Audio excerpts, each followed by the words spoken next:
আপনারা অনেকে জানেন কিশোরগঞ্জের আবু সাইদ লিভার ক্যান্সারে মারা গেছে।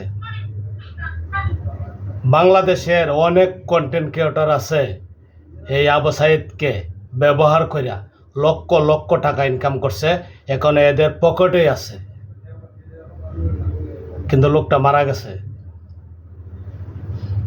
আমি একটা কথা বলতে চাই, বাংলাদেশের যে কন্টেন্ট ক্রিয়েটর যারা যারা ফান্ড কালেকশন করে পকেটে টাকাগুলো রেখে দিছ, কিন্তু আবু সাইদ তো মারা গেছে, কিন্তু টাকাগুলো তোমাদের পকেটে রয়ে গেছে।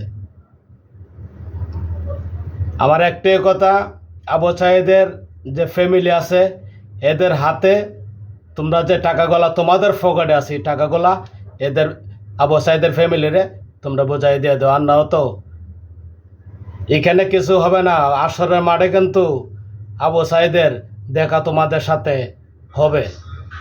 সবাই ভালো থাকবে।